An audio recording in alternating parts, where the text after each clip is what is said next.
मित्रों नमस्कार। जैसे भारतीय क्रिकेट टीम में वैभव सूर्यवंशी को मौका मिलते ही वैभव सूर्यवंशी ने लंबे लंबे चौके छक्के मारने शुरू कर दिए थे दोस्तों।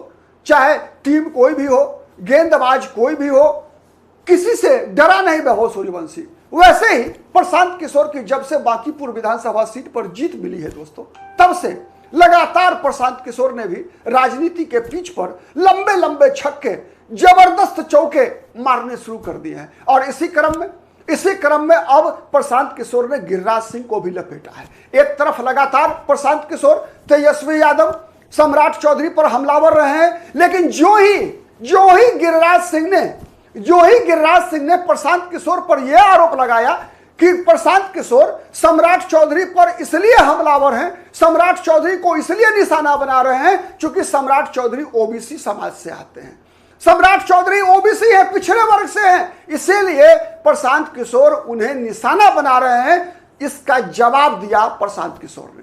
प्रशांत किशोर ने कहा कि बेतुका सवाल मत कीजिए। मैं जानता हूं कि आप सम्राट चौधरी की महिमा मंडन क्यों कर रहे हैं। इसलिए कर रहे हैं कि आपके लोकसभा क्षेत्र बेगूसराय में कुशवाहा जाति के मतदाताओं की अच्छी खासी संख्या है और सम्राट चौधरी को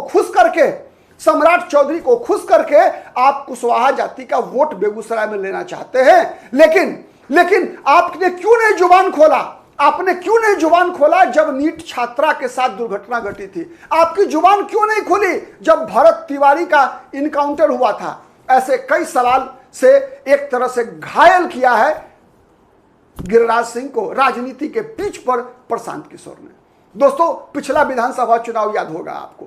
पिछले विधानसभा चुनाव के दौरान ठीक 1 साल पहले की बात है मित्रों, प्रशांत किशोर लगातार लंबे लंबे खुलासे कर रहे थे। चाहे वो सम्राट चौधरी हो, चाहे वो अशोक चौधरी हो, चाहे वो दिलीप जायसवाल रहे हो, मंगल पांडे, सबों के खिलाफ प्रशांत किशोर ने बड़े बड़े खुलासे किए थे। लेकिन चुनाव पर उसका कोई असर नहीं पड़ा, बिहार के मतदाताओं पर कोई असर नहीं पड़ा। क्यों नहीं पड़ा? मुख्य कारण क्या था? मुख्य कारण था दोस्तों कि चूंकि बिहार की राजनीति 2 ध्रुवीय है, उसमें तीसरे ध्रुव के लिए कोई जगह नहीं बची थी। लेकिन जो ही बांकीपुर विधानसभा सीट पर हुए उपचुनाव में भारतीय जनता पार्टी के उम्मीदवार 19,000 वोट से हारे, जो ही तेजस्वी यादव के उम्मीदवार की जमानत जब्त हो गई, तब से लगातार जैसे लगता है कि प्रशांत किशोर का फॉर्म लौट आया हो। दोस्तों, हर क्रिकेट प्लेयर के जीवन में एक ऐसा दौर आता है, चाहे वो विराट कोहली रहे हो, चाहे वो सचिन तेंदुलकर रहे हो, चाहे वो सुनील गावस्कर रहे हो, चाहे वो कपिल देव रहे हो, जब उसे सफलता नहीं मिलती। क्या विधानसभा चुनाव वैसा ही चुनाव था जब प्रशांत किशोर को कोई सफलता नहीं मिली थी। बांकीपुर विधानसभा सीट पर हुए उपचुनाव के परिणाम से प्रशांत किशोर को की फॉर्म में वापसी हुई है। वो प्रशांत किशोर जो पूरे देश भर में चुनावी रणनीतिकार के रूप में एक बड़ी प्रतिष्ठा अर्जित की हुई है, उस प्रशांत किशोर को बिहार की राजनीति को साधने की वो चाबी मिल गई है। क्या बांकीपुर विधानसभा सीट के उपचुनाव के परिणाम से? ये तो आने वाला वक्त बताएगा दोस्तों। लेकिन कहा जाता है दोस्तों कि आरोप और प्रत्यारोप नहीं हो तो राजनीति में कोई मजा ही नहीं है। और विशेषकर एक मतदाता के रूप में, एक राजनीतिक विश्लेषक के रूप में, एक समीक्षक के रूप में, यदि आपके सामने अगर राजनेता एक दूसरे के धागे नहीं खोले दोस्तों, तो आपके पास कह सकते हैं कि कोई तथ्य नहीं मिलेगा। और जब कोई तथ्य नहीं मिलेगा दोस्तों हर राजनीतिक दल के मूल्यांकन करने के लिए, तो फिर आपके पास तर्क भी नहीं होंगे। आज इसी परिस्थिति से बिहार गुजर रहा है दोस्तों, जब बांकीपुर विधानसभा सीट पर हुए उपचुनाव के परिणाम ने बिहार की उस जरूरत जो लगातार 10 वर्षों से महसूस की जा रही थी कि बिहार को क्या एक तीसरे विकल्प की आवश्यकता है। विधानसभा चुनाव के दौरान भी इस पर बड़ी चर्चा हुई थी दोस्तों। लेकिन बिहार का राजनीति कहा जाता है 2 ध्रुवीय थी। प्रशांत किशोर इसी मुद्दे को तो उठाते रहे, कहते रहे कि कब तक लालू के बेटा को मुख्यमंत्री बनाने के लिए वोट करेंगे, कब तक बीजेपी को हराने के लिए राष्ट्रीय जनता दल को वोट देते रहेंगे, कब तक लालू यादव को हराने के लिए बीजेपी को वोट डालते रहेंगे, कब अपने बच्चों की शिक्षा के लिए, अपने बच्चों के रोजगार के लिए आप वोट डालना सीखेंगे। और दोस्तों, यही वो फॉर्मूला था जिस फॉर्मूले के आधार पर बांकीपुर विधानसभा सीट के हुए उपचुनाव में भारतीय जनता पार्टी के उम्मीदवार की हार हुई। दोस्तों, लगातार बिहार की राजनीति में भी यह चर्चा का विषय था कि राजनीतिक दलों की एक तरह से कह सकते हैं आला कमान शाही, यानी हर राजनीतिक दल का आला कमान न अपने कार्यकर्ताओं की इच्छा का सम्मान करता है और न मतदाताओं की इच्छा और मतदाताओं की आकांक्षा के अनुसार किसी विधानसभा या लोकसभा सीट पर उम्मीदवार उतारता है।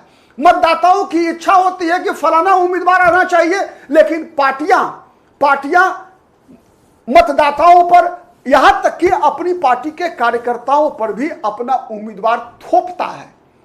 और यही मूल कारण रहा दोस्तों कि बांकीपुर विधानसभा सीट पर भारतीय जनता पार्टी के उम्मीदवार की हार हुई।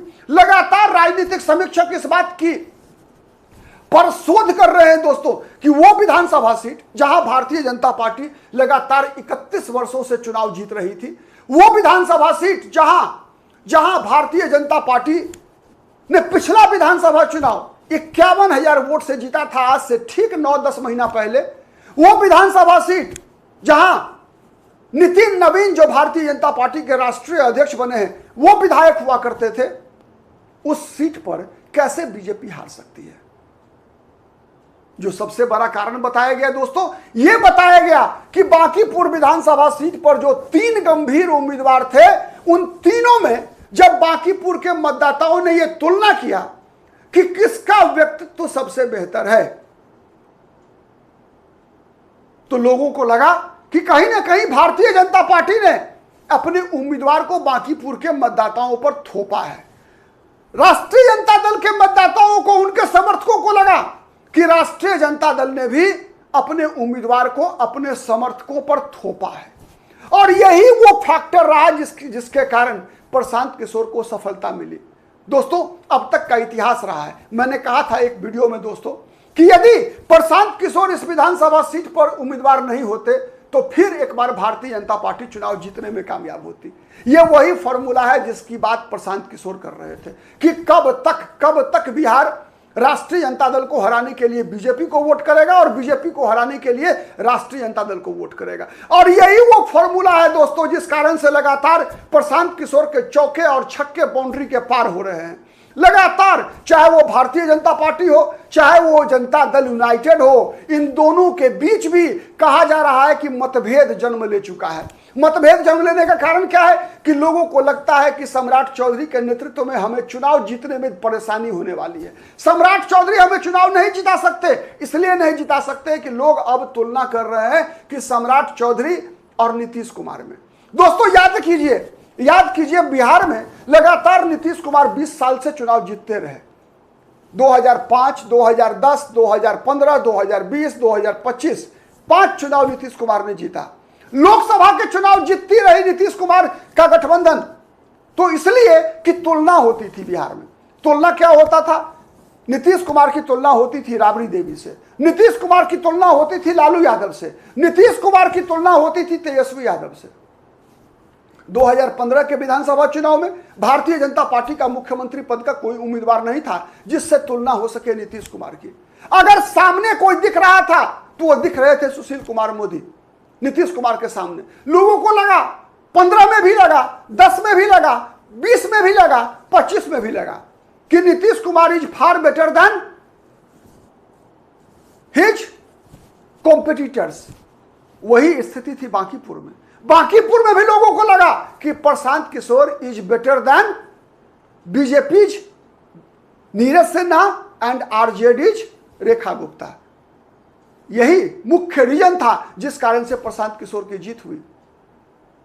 इसका बड़ा संदेश है दोस्तों, बड़ा संदेश यह है कि राजनीतिक दल अब अपने उम्मीदवार को जनता की आकांक्षा के अनुसार चुनने का प्रयास करें। राजनीतिक कार्यकर्ता कभी भी गारंटीड मानकर मत चले कि उनकी पार्टी के नाम पर उनको वोट मिल जाएगा।